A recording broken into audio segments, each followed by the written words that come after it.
Madam President, those who follow the UN Security Council meetings on Ukraine have yet another opportunity today to witness this hypocrisy fair staged by our European colleagues so as to demonstrate their all-weather support for the Kyiv regime.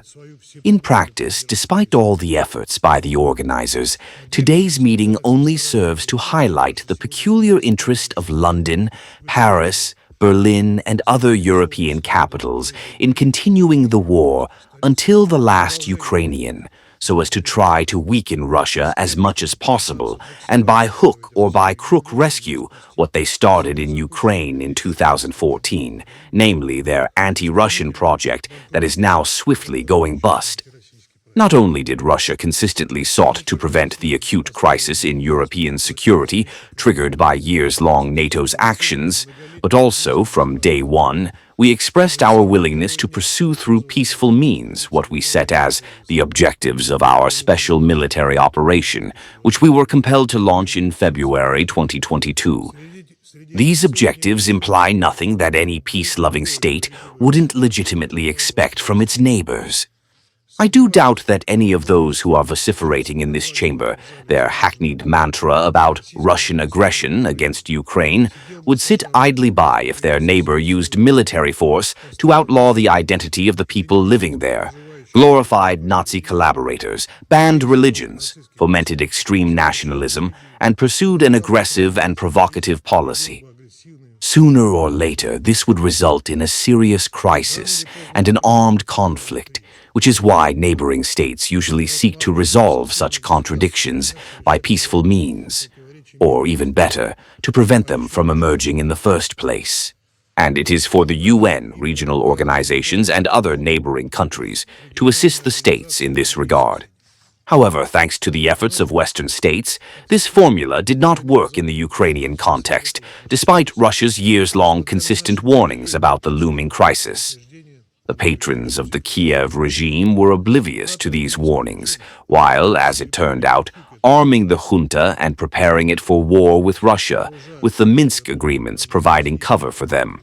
Therefore, it comes as no surprise that the most stubborn among them go on pretending that our special military operation began in a vacuum, and that Ukraine today has no problems that are threatening the very survival of the state. The reality, however, is quite the opposite. I think there's no need to delve into detail about the real problems that Ukraine is confronting today. Almost 12 years after the unconstitutional coup orchestrated by Western capitals, even the Western media outlets, which kept quiet for years, are reporting on this now. Following the game-changing corruption scandals that prompted a number of high-profile resignations, the former comedian and his European sponsors spare no effort to pretend that the Kyiv princeling himself knew nothing about those criminal plots. What is also being hushed up by all means is the truth about the repressive and authoritarian system that has been set up over many years in Ukraine, resulting in thousands of political prisoners. What other country in the world can boast about banning the language spoken by the majority of its population, as well as about unprecedented persecution of a millennium-old canonical faith? And how come that Europe, which brag about its democratic values, deems the aforementioned actions normal? Not only has the Kyiv regime driven its own country to poverty and civil war, but also turned Ukraine into a bargaining chip in the geopolitical confrontation between the West and Russia. Ukrainians have already paid a horrific price for these criminal errors and blunders, but now they are compelled to pay even a higher price. Men who do not want to fight are being grabbed in the streets and thrown into a pointless fratricidal meat grinder. Can any of those who called today's meeting clarify why Ukrainians are being forced to fight against their will, even though there are perfectly realistic proposals on the table that can genuinely pave the way to a long-term and lasting settlement of the Ukrainian conflict, which our American colleagues are working painstakingly on? What is this that Ukraine's European sponsors trying to achieve, given that they are well aware how disastrous the situation on the battlefield is for Ukraine? After all, history inexorably shows that each new proposal placed before Ukraine turns out to be less favorable to this country than the previous ones, let alone the hundreds of thousands of senseless losses that this country has sustained due to the criminal actions of its leadership. Madam President, by forcing Ukrainians to fight and reject peace terms offered to them, Kyiv's sponsors in the EU are, of course, do not care at all about the fate of Ukraine, nor about its dignity. These are merely fairy tales for pink ponies or guppy fish, as Ukrainian bloggers call the credulous Ukrainian populace.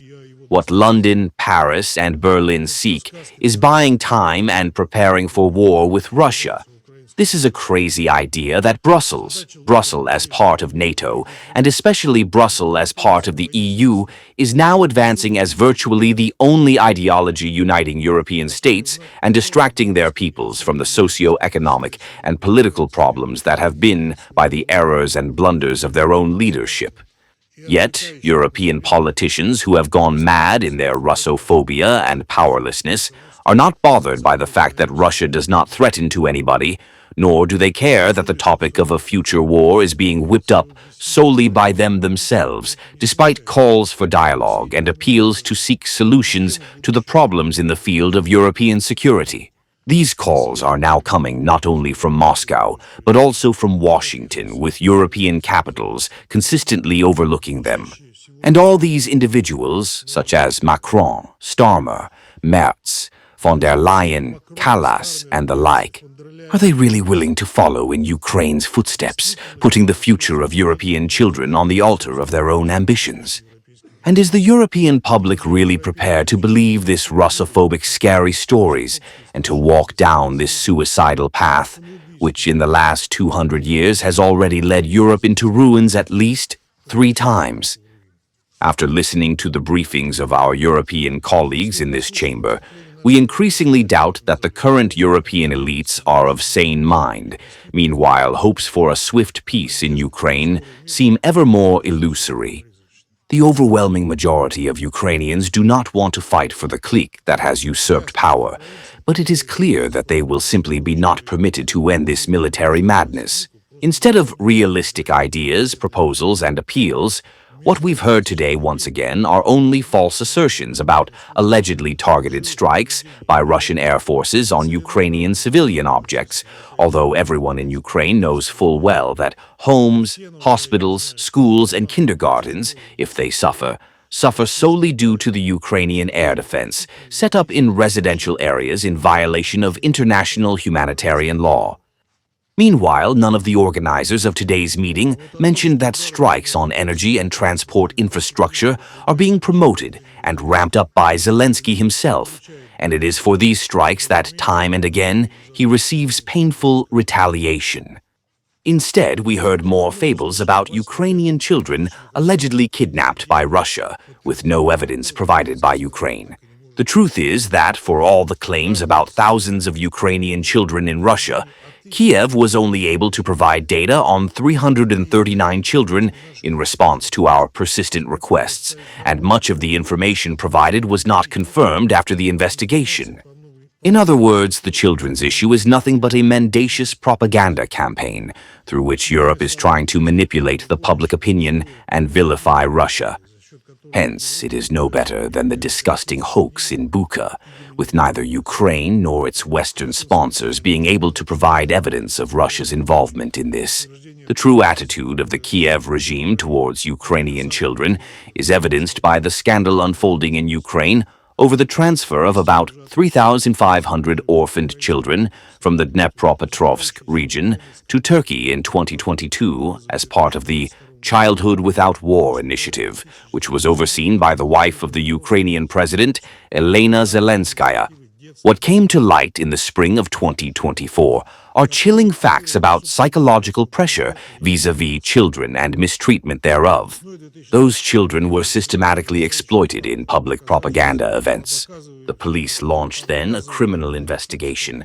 But, as is often the case in Ukraine, the case was swiftly closed and the scandal was hushed up so as not to upset those in power. As a result, none of the organizers of this project, which was carried out under the patronage of Zelensky's spouse, were ever punished. Do our compassionate European colleagues feel like investigating into this case, which has outraged millions of Ukrainians? Of course they don't, because for them, children are nothing but a pretext for another anti-Russian campaign. Colleagues, we do hope that London, Paris, Berlin, and Brussels will finally come to their senses, but the hope is scant, and today's meeting unfortunately only attests to this. Too much is already at stake for the elites there, and the bubble of lies they have blown up around the Ukrainian crisis and its true causes has become simply too big. However, we need to remember that it is not only the ambitions and hang-ups of European Russophobes that are in play right now, but also the fate of the whole world, because the armed conflict between Russia and Europe, which the latter is so doggedly seeking, is unlikely to be localized in nature. Washington now fully understands this, and we are grateful to our U.S. colleagues who are trying to make the agitated minds in Europe to get their heads around this obvious truth. We are convinced that everyone should join these efforts, all those who genuinely cherish the ideals of peace, cooperation, and good neighborliness. That is, the very ideals that Europe has forgotten in the anti-Russian frenzy. I think that today no one has any doubts that the goals of the special military operation will be achieved by Russia in any event. The only question is whether we will do this militarily or diplomatically. We reiterate that we prefer the latter, but due to the disruptive actions by European hawks, we still see no robust prerequisites for this. I thank you.